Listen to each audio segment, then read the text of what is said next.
The painting by Diego Velázquez, known as Las Meninas, the Ladies in Waiting, has always been popular, especially with other artists. The Baroque painter from Naples, Luca Giordano, referred to it some 50 years after it was painted as the theology of painting, whereas Sir Joshua Reynolds, the first president of the Royal Academy in Britain, called it the philosophy of painting. And that's because it's so complex in its depiction of reality and illusion. We see on the left-hand side a very large painting, but we see it from behind. Standing next to it is the artist himself, Velázquez, in the process of painting. What is he looking at the moment? Well, we get a clue if we look at the background of the painting. Hanging against the back wall, there is a mirror, and reflected in the mirror are the King and Queen of Spain, King Philip IV and his consort. So if Diego Velázquez is painting them at the moment and painting such a large image, he can only be working on this painting, and the only section that he can be working on at the moment is that reflection itself. So we see the creation of something which we can already see.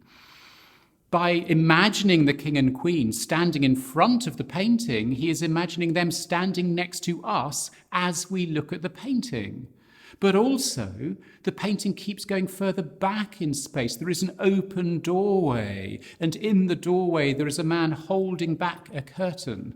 This is a man by the name of Nieto. He was chamberlain to the queen. He was there to open doors as she passed.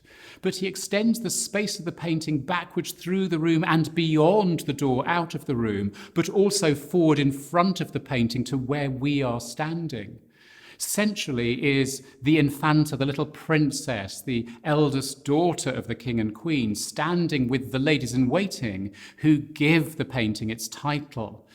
She is looking out towards her mother and father, who are looking in towards what's going on in the scene itself, attended by the ladies in waiting, one of them curtsying almost as if the king and queen have only just arrived, and a couple of other characters, a court dwarf called Maribarbola. It was very common in those days for courts to own dwarves, something we would find hard to accept these days, but this woman was taking no nonsense from anyone. Standing next to her is another short person, a fully grown man, but a different form of dwarf actually, with his foot on the giant dog, as if to say he has conquered it. It's remarkable in its way of depicting different people of different social classes in the act of being depicted. And it's this complexity about the nature of reality and illusion which has always made this a popular and important painting. I'm Richard Stemp, and this is London Art Studies.